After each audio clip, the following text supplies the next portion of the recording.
Hello and welcome back to the Impression Wiz channel. I'm your host, the Impression Wiz, and today we're back with PeStEr QuEsT. And I'm going to get to some of the new characters that came out since I took a break, which there's a few. All of those that have played, have not played, read Homestuck, knows that there are more characters out there. There is Gamzee, ePiSoDe, and now Tavros. And I'm going to try and play them in order like I have been with both John and Dave and Carcat. So, let's get into it with Gamzee Makara.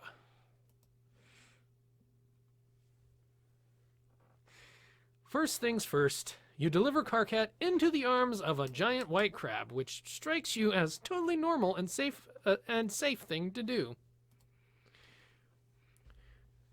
You're really beginning to get the hang of this zap situation. For instance, you are now capable of utilizing it without unleashing a lengthy exposition on the values of interpersonal relationships.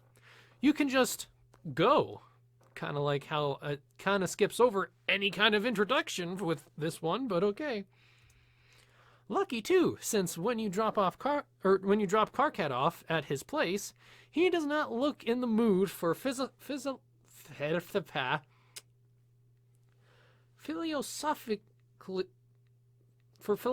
I am sorry, I could not read that. I knew it, but I could not read it. Anyway, more for crawling into bed and sleeping for a week. You don't blame him.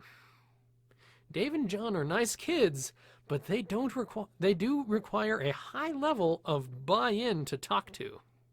Yeah, especially Dave. Since you have a memory like a steel friendship trap, you recall that there's another possible bro in the area. What had Carcat called that kid he lost his shit at the thought of meeting? Masarian? Macaroni? You zapped Macaroni's house.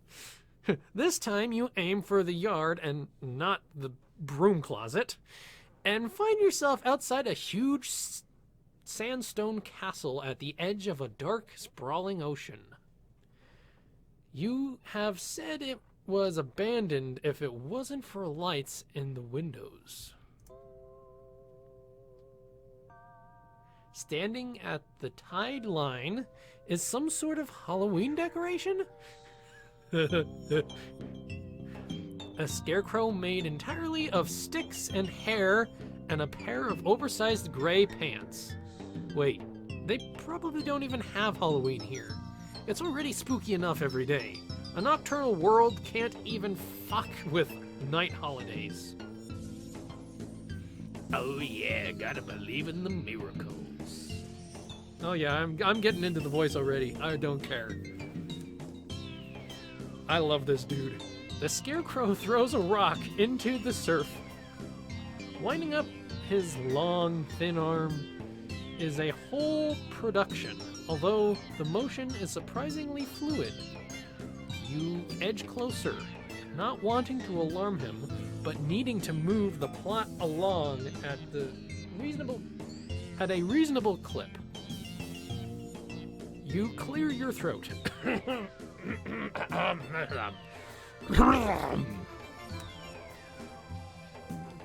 The boy scarecrow does the laziest double take you have ever seen. It's like he's on half speed. Motherfucker, are you lost? Oh my. That's a little forward.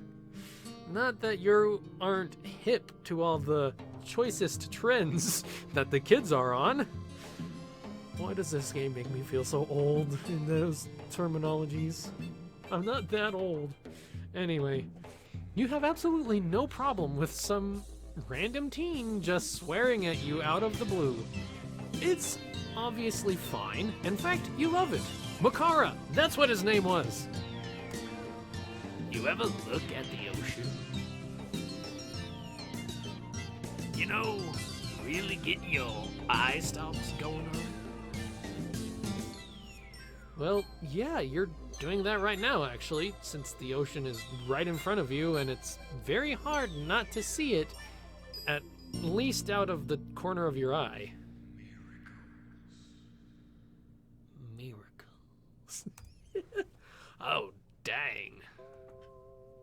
Felt for sure you was someone little lost Lucis on account of you being white and all over. Not my old goat for sure.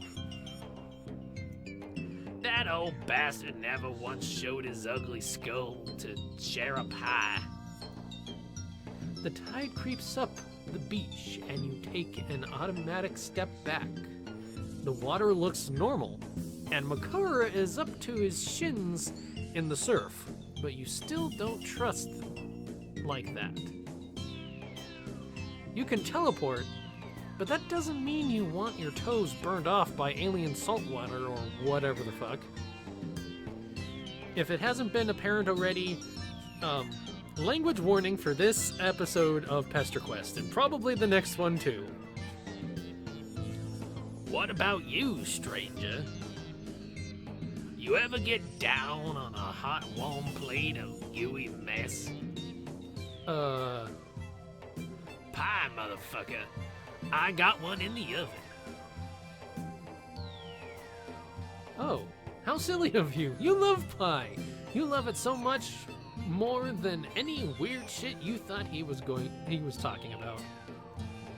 He grins and, oh god, horror opens up a pit in your stomach as his skin cracks. Before you realize that it's makeup. He's got face paint on.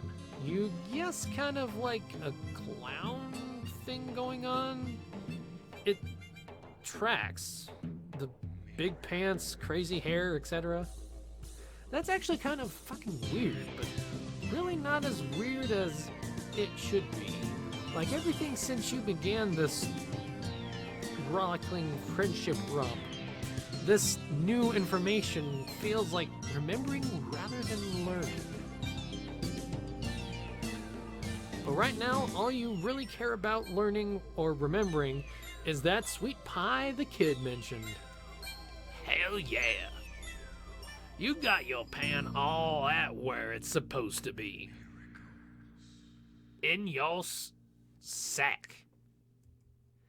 Gamzee. Come again? Gamzee. Bless you. My name, motherfucker. I like the music. It's kind of eerie, but I like it.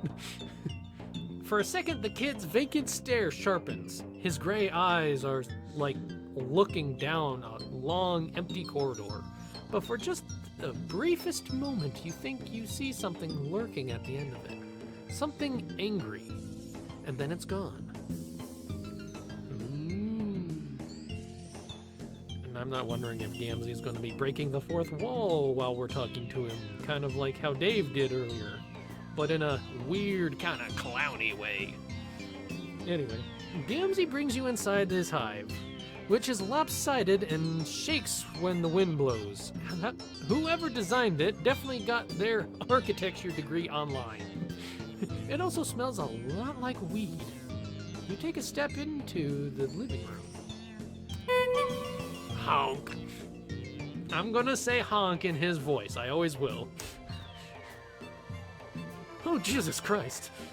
There are like 40 little honk horns strewn around the floor in a pattern that makes it absolutely inevitable that you will step on most of them on the way to the couch. You give up after a few seconds of careful hopping and just honk your way across the room. It's a goose party up in here. Sounds like that'd be a good name for an untitled game. Or a character for an untitled game. References. Oh yeah, brother. Make that music. Sometimes it's all just gets too much to contain. You know what I'm saying? Gamzee sticks his head around the door to what you assume must be the kitchen. He's got flour on his nose. You thought he said the pie was ready in the oven. What is he using flour for? The music builds up, don't it? It's like a miracle. Like a little ball of snow. Blah. Excuse me, a little bit of an air bubble there while I was trying to... Let me start that sentence over. Like a little ball of snot. What's all caught up in your sucks... sphincters. His typing is hard to read sometimes, I will say. You actually have no idea what he's talking about, and you're pretty sure that's not your fault. A bunch of clattering and banging instruments interrupts your thought. Dear God, what is he doing in there? How hard is he baking? Then you realize it isn't coming from the kitchen. It's coming from a different door. The closet door. What even is that? No, I don't think that was my car cat. Fuck! What even is that? There we go. That's better. Oh fuck. It's you and Carcat. You must have time traveled without even meaning to when you zapped here. Damn it. You thought you were getting the hang of this. But how do you respond to this absolutely unforeseen turn of events?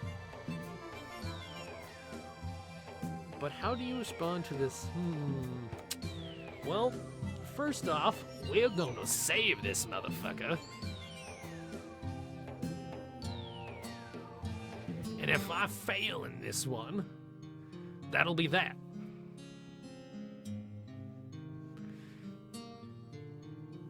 I also need to check my time. Oh, I still got time.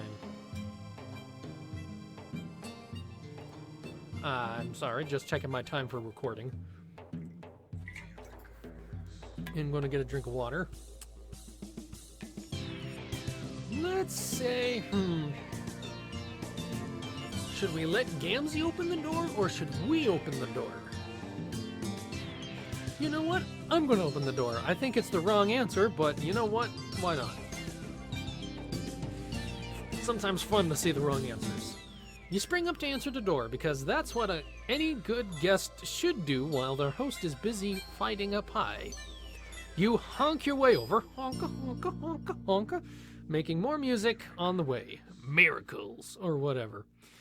I will always say miracles in his voice too, most likely, so... You wonder what you're going to say when you see yourself. You'll probably be pretty surprised. Up close, the door is sort of warm. Not temperature-wise. More in an existential way. A narrative weight hangs around this door, and when you touch it, tingling heat shoots up your fingers.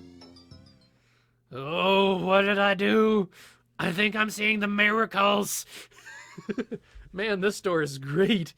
You don't want anything more than to open this door. Shit, you love this door.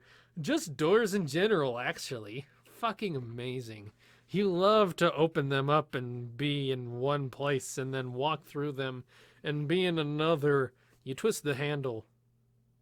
You are forcibly returned to the start screen.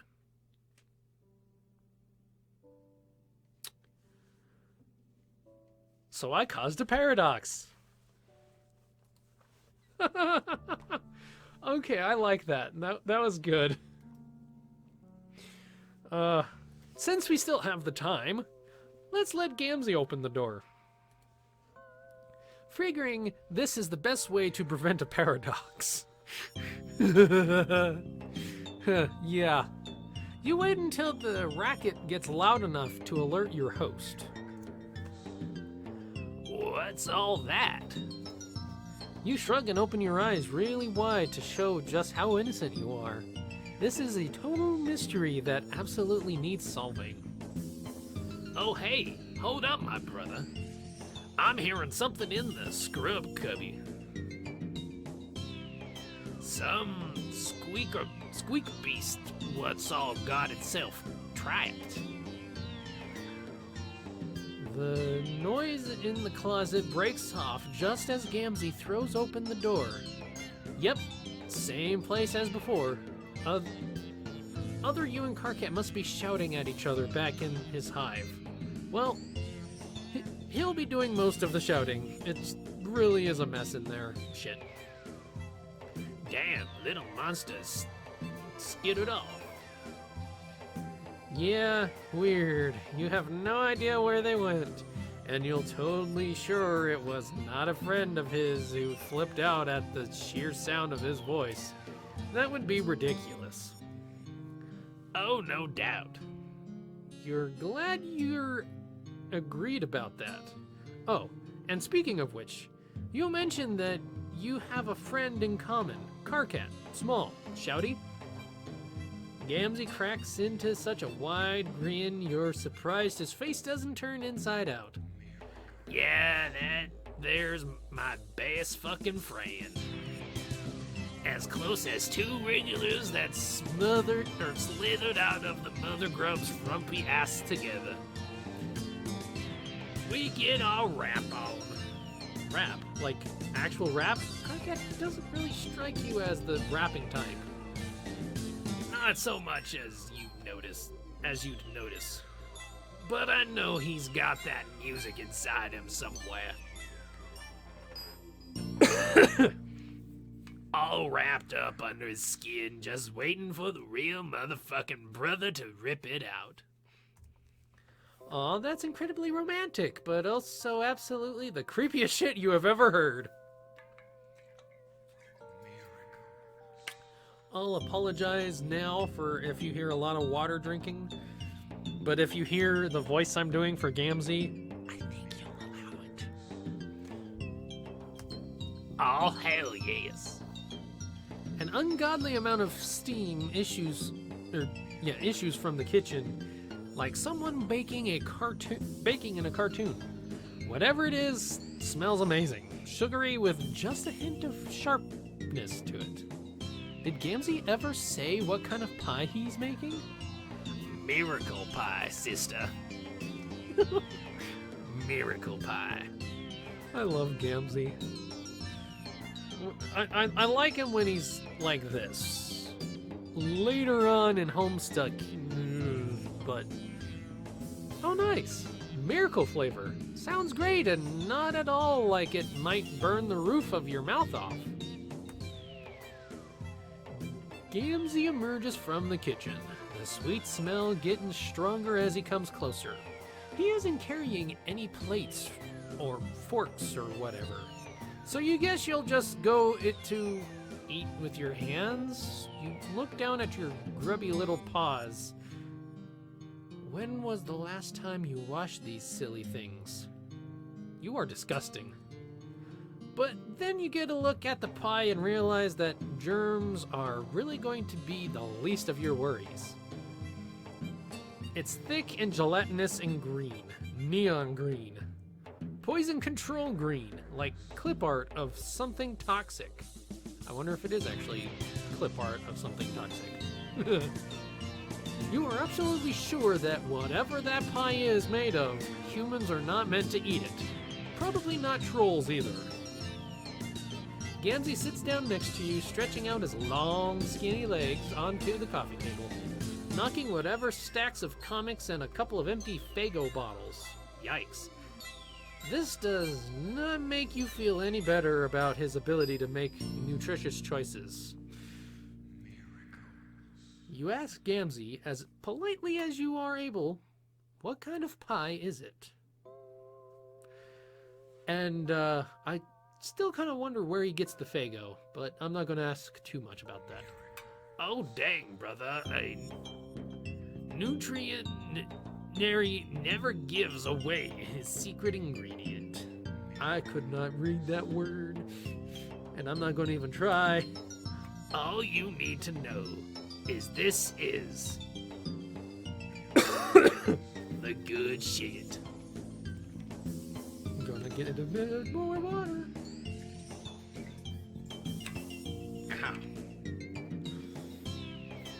You want to see the miracle the way I see them? I know you do. I can hear it in your voice. I can see it in your sea stalks. This is the shit that is gonna put you all the way up over the top. Gamzee gives you that one look. You know the one. When your friends tell you that they just got some deliriously dank shit that they're just aching to share with you. That's a real thing that happens. It is absolutely drugs. This is a drug pie. It is absolutely drug pie. Should we eat the drug pie? Or should we dare to resist drugs and alcohol? Well, we'll find out next time.